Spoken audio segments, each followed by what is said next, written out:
Hey everyone, and welcome back for another deep dive. This time we're heading back to the 13th century to explore the philosophy of maybe a figure you haven't heard much about, Philip the Chancellor. And we're going to be doing a super deep dive on him today based on the Stanford Encyclopedia of Philosophy entry.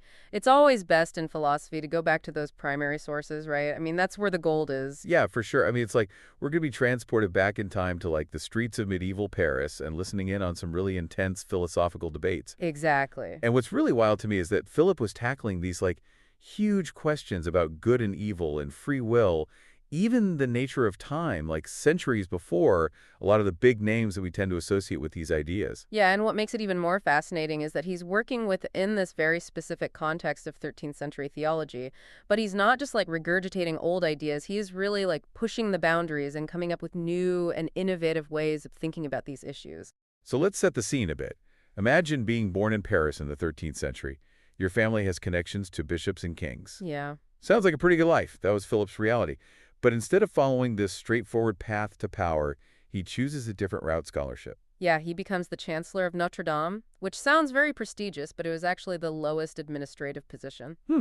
The interesting thing is that it involved overseeing education, so this put Philip right in the thick of the newly forming University of Paris. So talk about being at the right place at the right time. Absolutely. And this wasn't just any university. The University of Paris was kind of like this hub, this hotbed of intellectual activity with all of these masters challenging the authority of the church. Right. And Philip finds himself smack dab in the middle of all of it. Yeah, and in the midst of all of this, he's writing his masterpiece, the Summa de Bono. Most theological texts at this time were very God-centered, focusing on divine attributes and scriptural interpretation.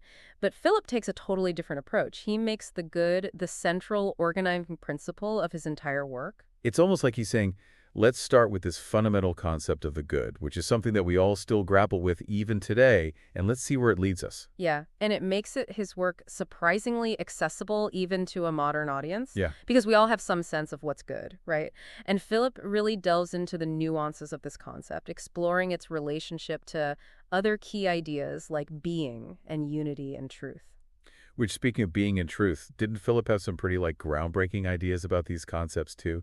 I vaguely remember something about transcendentals Yes, and how they apply to, like, everything. you're exactly right. Okay. This is where Philip really starts to put at the boundaries of philosophical thought. He argues that being, unity, truth, and goodness are transcendental properties. Okay. They transcend categories.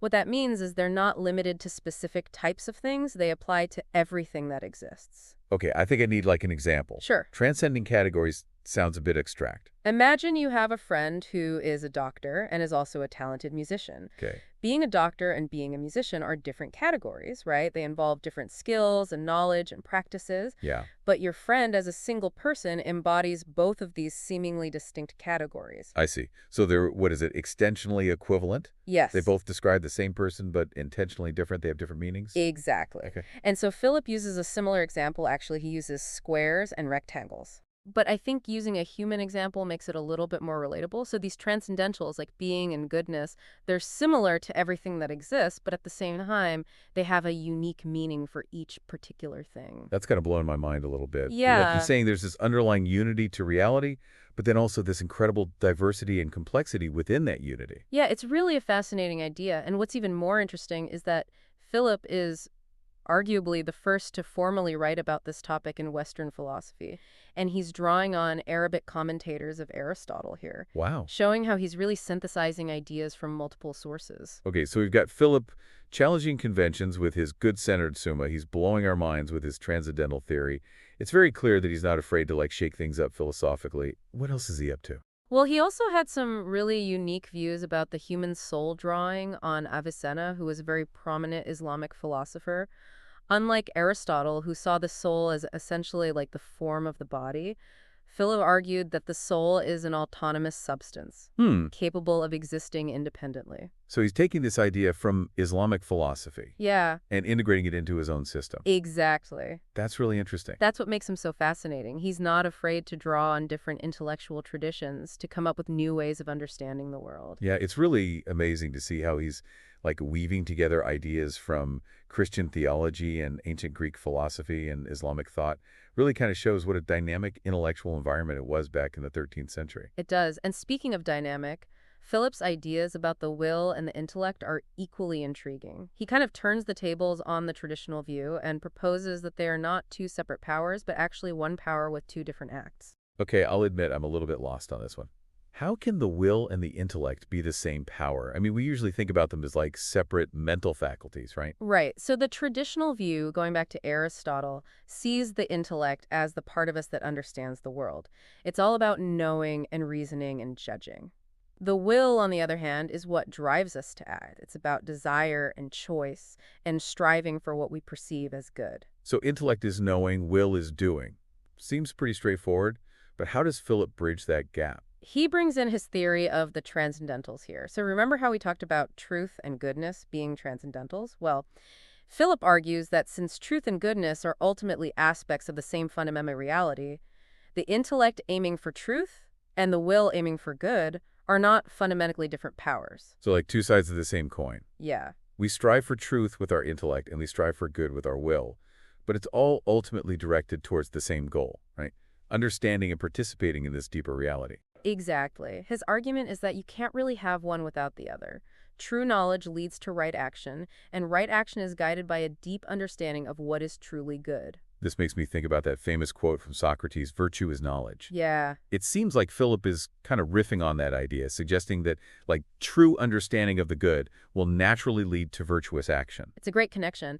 And it shows how he's engaging with those ancient philosophical traditions, but then adding his own unique spin on it.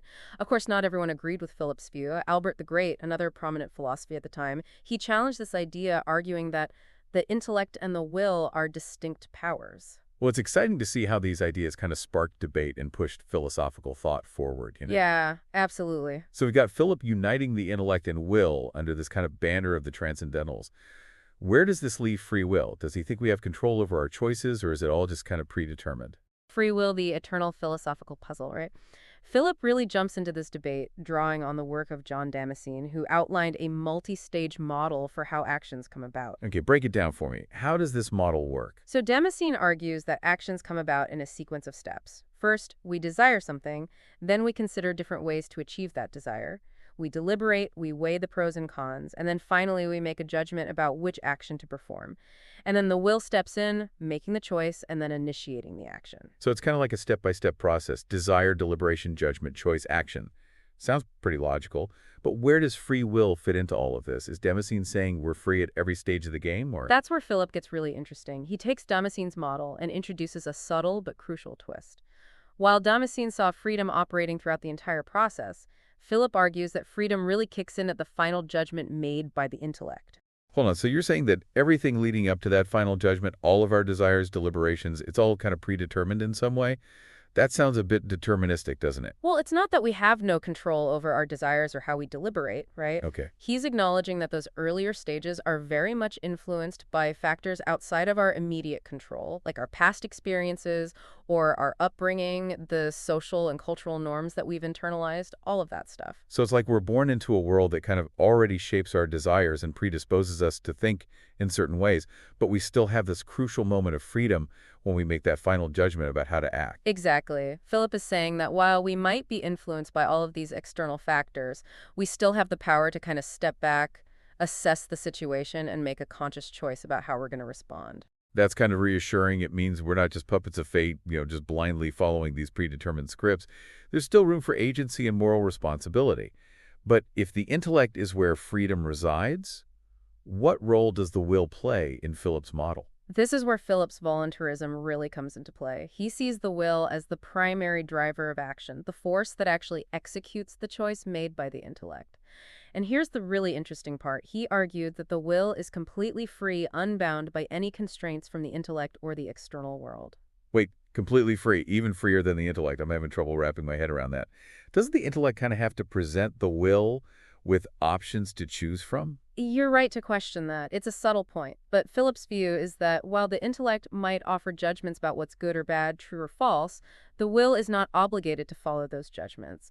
It can choose to act in accordance with the intellect's assessment, or it can choose to reject it and pursue a different course of action, even one that goes against reason. Wow, so the will really has the final say. It can essentially override the intellect's recommendations. That's a pretty radical view. It puts a lot of emphasis on the power of our desires and motivations. It does, and it really highlights Philip's strong belief in the power and freedom of the human will. He's essentially saying that at our deepest level, we are driven by this unconstrained will, this force that shapes our choices and ultimately defines who we are.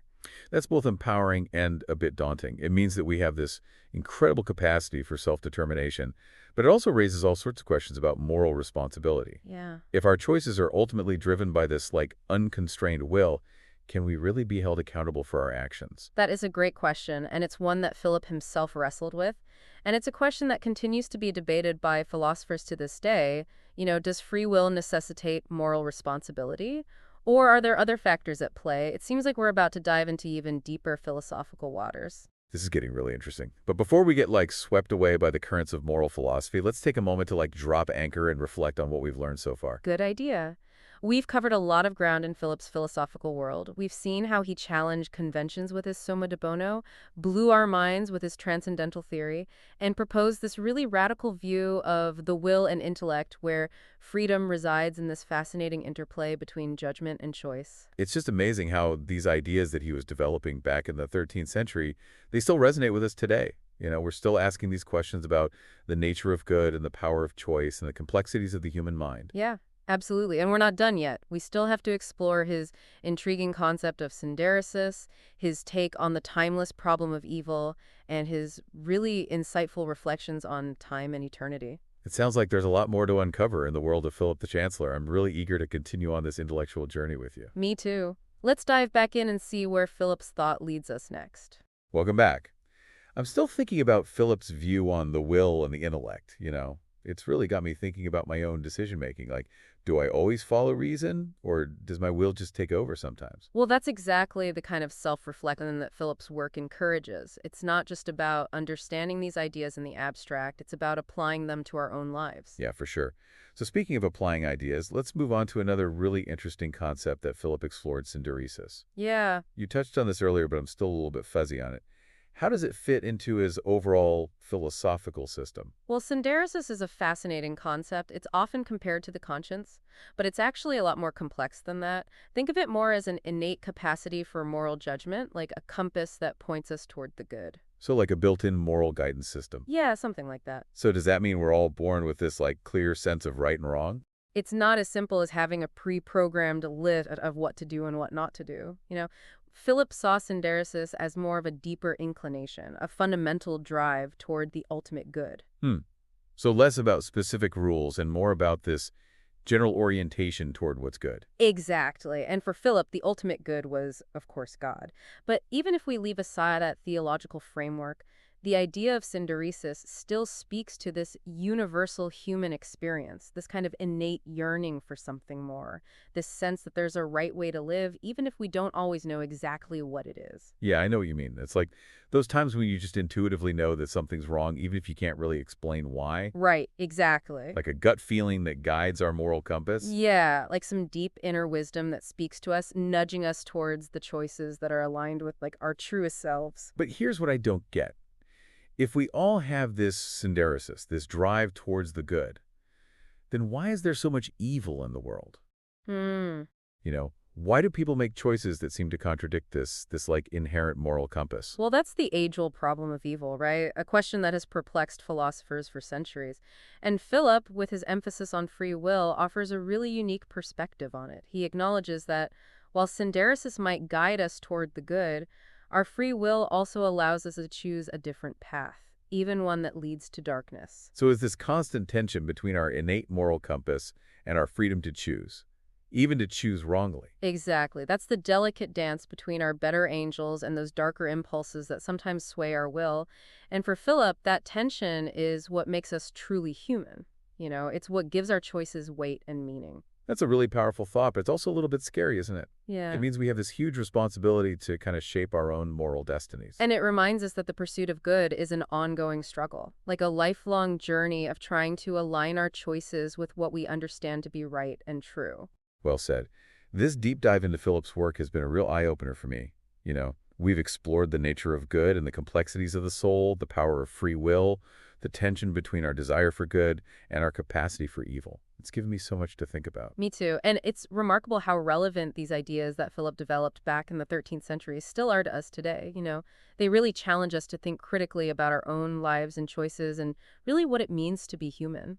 I think that's the beauty of philosophy, right? It's this timeless conversation that continues to explore the big questions that have always fascinated and challenged us.